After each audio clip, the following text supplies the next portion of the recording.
We're in a series that we've been calling the Ministry of God's Promise. This morning, I wanted to be able to start off with sharing something that I found interesting. But before I share that, can someone bring me the clicker? Because I forgot it. So we all, growing up, we've had heroes. We have heroes, we've had heroes. And whether they be people that have made music, or they've been people that like make movies, or they play. Thank you. That's a hero. Give it up for Jason for me. Hero. All right. So, but for me, growing up, the heroes that I looked up to, the people that I wanted to be like, they were people who played sports. So I used to love baseball a lot. I don't play as much anymore, but I loved like watching Evan Longoria play. He used to play for the Rays, third baseman. Or I used to watch Albert Pujols. I don't know if some of you know these guys, but I would watch them, but I would get ready for school and it's only ESPN on for me. So I'm getting ready, channel 29, because I lived in Central Florida, and I would watch the top 10 plays. And I'm like, these guys are amazing, bro. I'm trying to be like him. I want to be like that. And then I'll watch other highlights from different games. And then eventually, you know how ESPN repeats? Then I keep watching, and I just watch it all over again. And so for years, I'm watching these athletes separate themselves from like regular people, but also separate themselves from the other people in those leagues, and they would dominate. But there were also a few times where I'm watching ESPN, and there's times where they're reporting on some bad things that have happened. They're reporting sad news. These athletes that have become heroes to many, some of them end up making decisions that you would never expect them to make. They commit some kind of crime, or we find out, or something's exposed that they were in some kind of scandal. You know the stories. People who build these strong legacies based on how they played their sport and how they took care of their community, they end up destroying that same legacy with just one decision.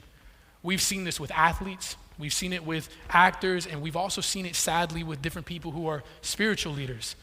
Young me was conditioned to think, man, just because you had a good track record for a long time, then for sure you would have a good ending to your story. That it would for sure be something that like no one would ever have a bad thing to say about you. But it took me witnessing the fall of a few heroes to realize I was really wrong. The Bible has several stories to teach us that very same lesson. The Bible does not flatter its heroes. Noah didn't get flattered when he messed up. Neither did David, Solomon, or Peter. And today we're going to be able to read a story that shows us that it will not flatter Moses either. These are faithful men who experienced serious failures that were written down so we can learn from them. And the story that we are going to look at today, I think, reminds me of Paul's words in 1 Corinthians chapter 10. This is what it says. So if you think you are standing firm, be careful that you do not fall. Today you may feel like you're standing firm, and I really hope that that's the case. But my hope is also that our study this morning will help us be careful of our potential to fall. Today we're going to be in Numbers chapter 20. You can join me there in your Bibles. And at this point of our study, the Israelites are still wandering through the desert. The expectation is that Moses is going to be eventually the person that leads those same people into the promised land. But within this chapter of scripture, we're going to see that that plan sadly shifts. Today we explore how we can go from enjoying the glories of God's promises to losing everything. So Numbers 20, starting in verse 1. If you don't have your Bibles on you, no worries. It's going to be on the screen. But here's verse 1. In the first month, the whole Israelite community arrived at the desert of Zin, and they stayed at Kadesh. There Miriam died and was buried. So we pick back up in this narrative of Israel's wandering through the desert. They're wandering because they listened to a fearful report of the people like a bit ago instead of listening to what God said about how this land would be theirs. This generation was on the edge of the promised land back in Numbers 13. They were preparing to enter the land that God had been telling them about, that God had been preparing them for.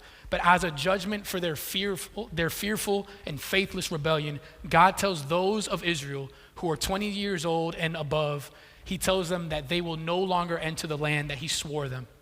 God says in Numbers 14, starting in verse 32, but as for you, your bodies will fall in the wilderness. Your children will be shepherds here for 40 years, suffering for your unfaithfulness until the last of your bodies lies in the wilderness.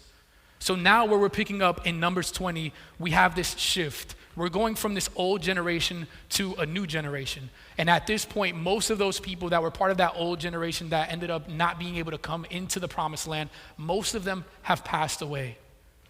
Verse 2. Now there was no water in the community, and the people gathered in opposition to Moses and Aaron.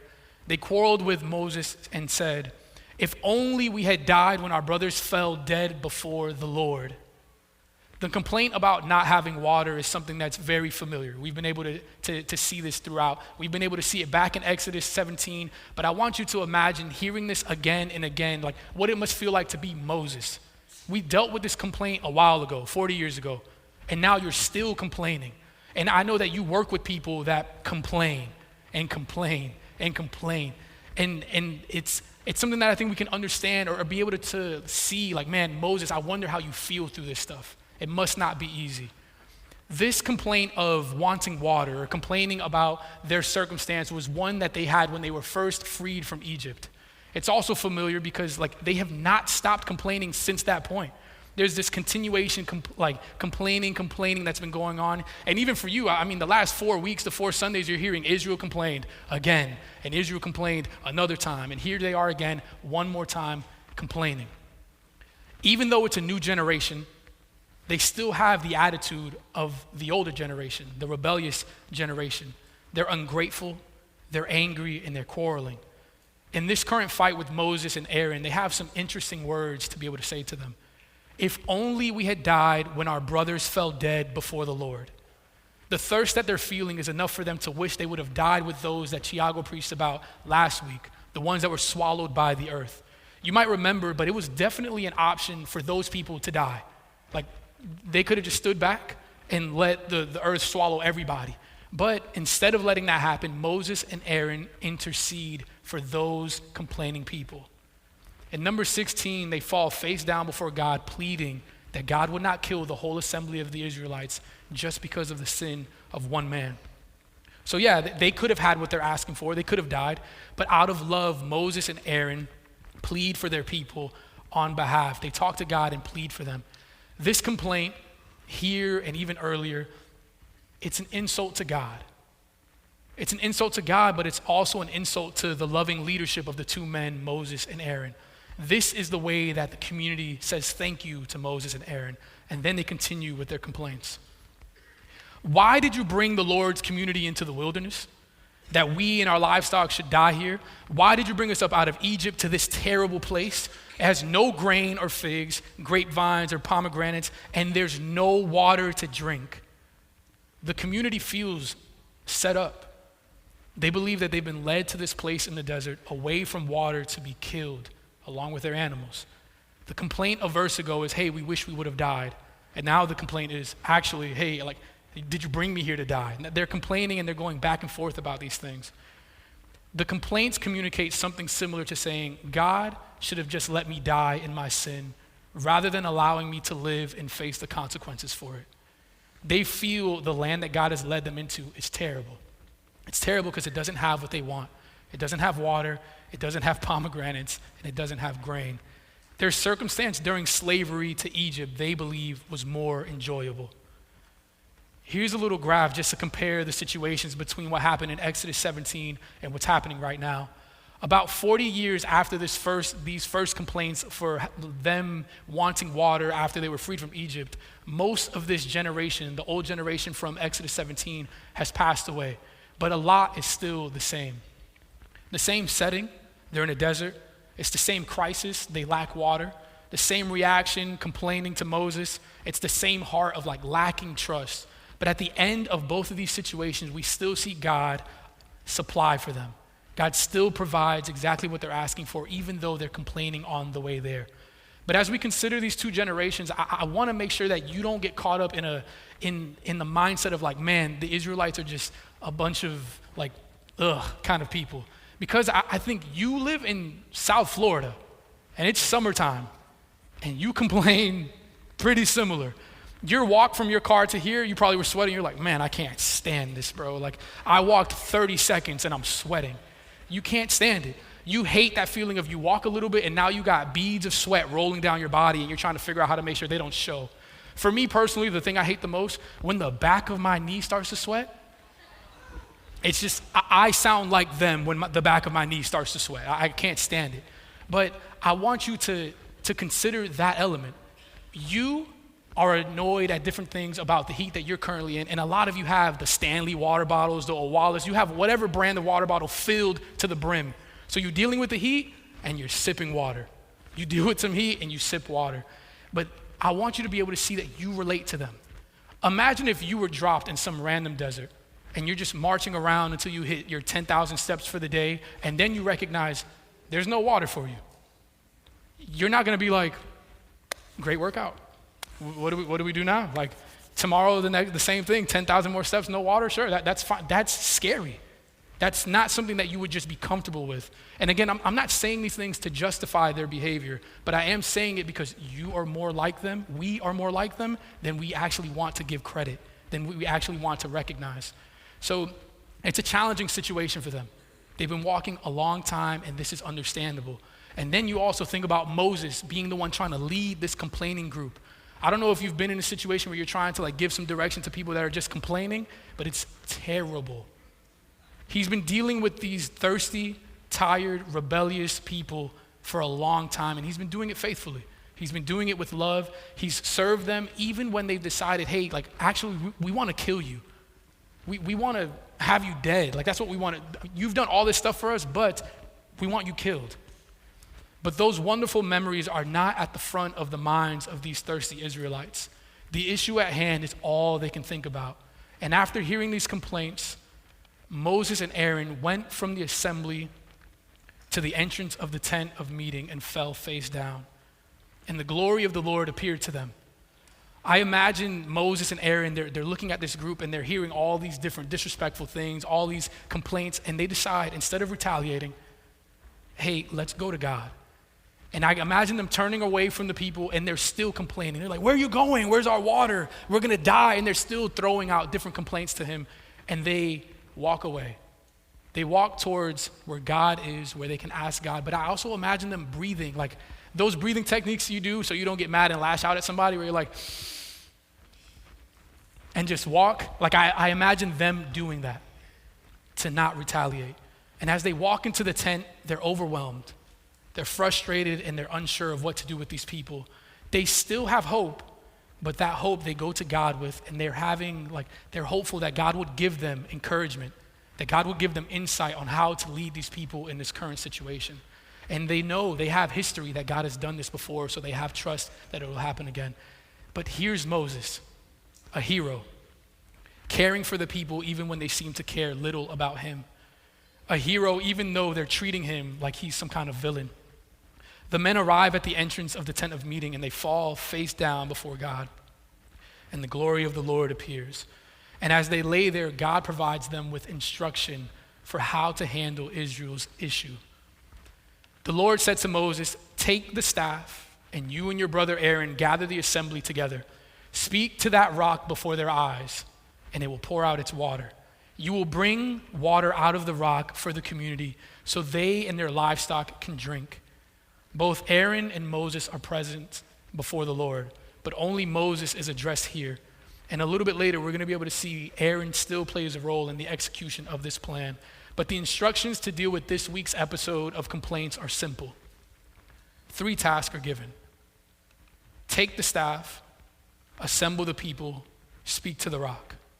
The instructions don't include a correction of the people. It almost seems like God's okay with this new generation's complaint, or at least he's willing to listen to it and be patient with it.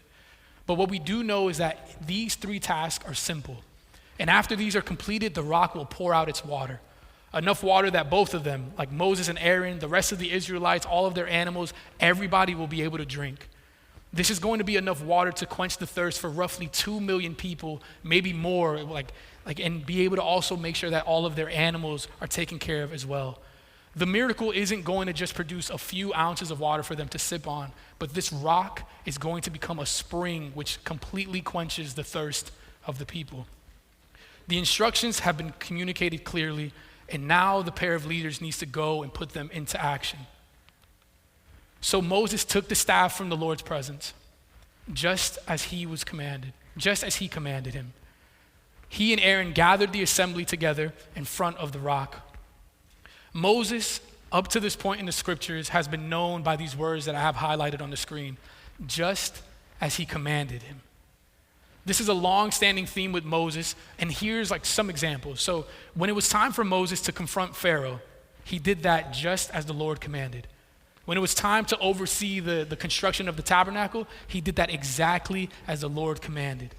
He ends up completing the tabernacle dedication just as the Lord commanded. He does the priestly rituals. He places Aaron's budding staff in front of the ark. He does all of those things just like God commanded.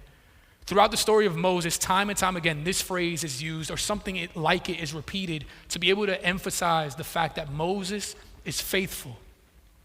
Since God has chosen Moses as the man to lead his people out of Egypt, Moses is portrayed over and over again as a model of exact obedience to whatever God commands. He's been faithful to God very long and through a lot. And here he is again doing things that benefit his people, doing things that are listening to what God is saying. But as he takes steps to accomplish the 3 tasks that God has given him, he has some words for the Israelites. And Moses said to them, "Listen, you rebels. Must we bring out water from this rock?" He launches a quick verbal jab at the complaining community, calling them rebels. Now, why would he do that? Does he have an excuse? Yes, like they've been complaining this whole time. It's been years and years of complaints. God does this amazing thing, and then the people go, "I don't like this thing." God does this another amazing thing to be nice to them and kind to them and show love to them, but then they go right back to complaining. He dealt with a whole generation of them that were complainers, and now there's a new generation, and maybe there was a chance that they wouldn't be complainers like that, but they're doing the same exact thing. The whole time he's been hearing these complaints. They've been freed from slavery, and they complain. They've been saved from death, and they complain. And all the while they're wishing, "Man, I wish I would have died. I wish we go back to that slavery. I wish this, I wish that." They've been complaining to Moses about Moses for so long, and he's sick of them. What Moses calls them is true. They are rebels. It's a very accurate statement. These people have been rebellious and constantly rebellious. And even though that was the case, God constantly provided for them. Then Moses raised his arm and struck the rock twice with his staff. Water gushed out. The community and their livestock drank. Moses' quick word to the Israelites is over, and now the answer to their complaints is available. Moses has did it. He's done it. Water came from the rock. The Israelites have their fill. The animals can drink now. And you know that feeling of when you go to like a restaurant and everybody's talking before the food gets there, and as soon as that food hits the table, everybody's silent? That's what I imagine is happening here. Moses hits the rock. Water comes out. There's no more complaining. Drink the water you were complaining about. Drink and have your fill. There's no more complaints. All of that is stopped. And now this feels like a victory to the people. But it's not a victory to God. But the Lord said to Moses and Aaron, "Because you did not trust me enough to honor me as holy in the sight of the Israelites, you will not bring this community into the land I give them." Surely what was cause for celebration for the Israelites that were desperate for water was not a moment of celebration for God. The words that God says here, "Because you did not trust me enough to honor me as holy in the sight of the Israelites." And the punishment is that everything that Moses was focused on doing, everything that he was doing in regards to obeying God had this goal of getting to the promised land, and now it's not happening. He'd been leading these people for 40 years with one goal in mind, to get the people to the promised land.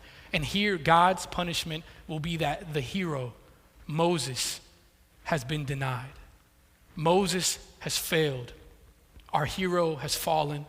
And I want to show you how. Yes, water comes from the rock. The people are no longer having any issue with Moses, with Aaron, but the problem for Moses and Aaron has gotten worse.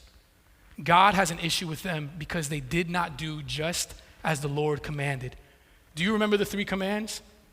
Take the staff, assemble the people, speak to the rock. Moses took the staff, check. He assembled the people, check. And then the third one, he did not do just as the Lord commanded. Instead of aiming his words towards the rock like God said, he targets the Israelites. None of the 3 instructions received by God said anything about speaking to them. The point of the instructions given by God were not to describe the Israelites accurately, but they were to be obeyed accurately. And after Moses went off script and didn't do what God told him to do, he went even further in the direction of disobedience. Rather than speaking to the rock, he hits the rock twice. Moses, the hero, falls. The same trap that many rebellious people had fell for earlier that he had been leading, he's now ensnared by. Moses, the prime example of human faithfulness up to this point in the Old Testament, that man has collapsed. A critical failure. He will suffer for his actions. And again, sure, water came from the rock in abundance, but God was quick to make sure that these two men do not view this moment of disobedience as a moment of victory. But why is this a big deal?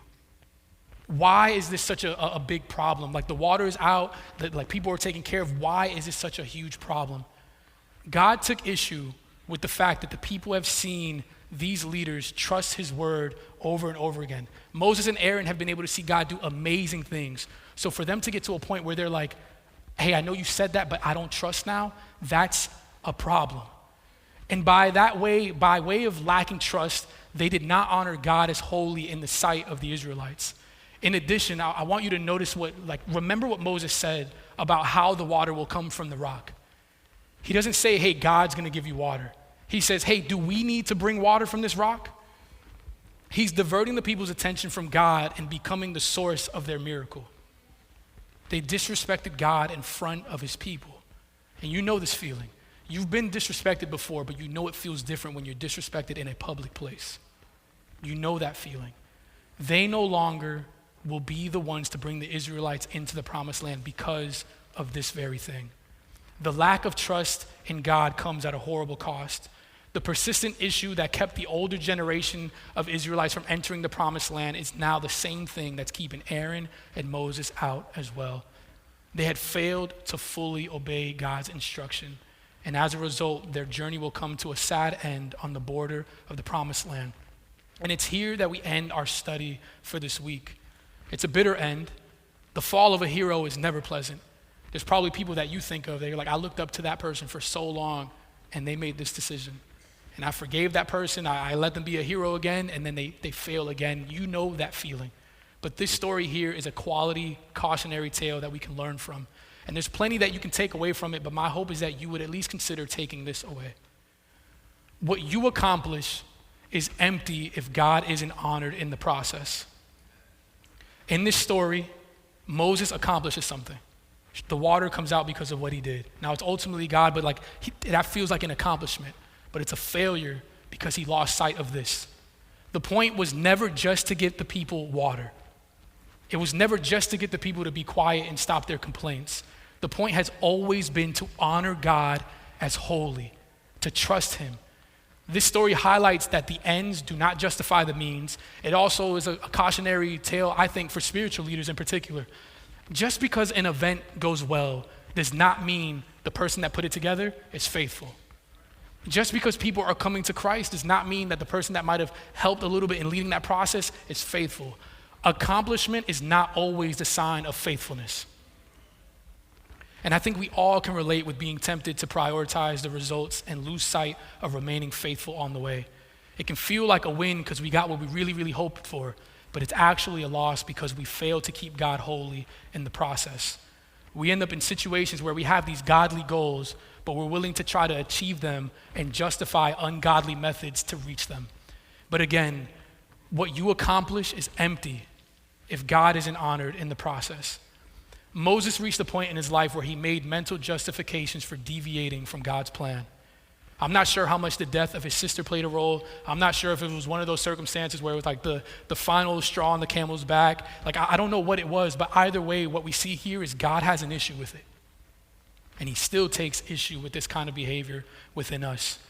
Church, my prayer is that we would trust God enough to honor him as holy, that we don't use ungodly means to try to achieve the godly hopes that we have come to have. I hope that we can remember 1 Corinthians chapter 10. If you think you're standing firm, be careful. Be careful that you don't fall.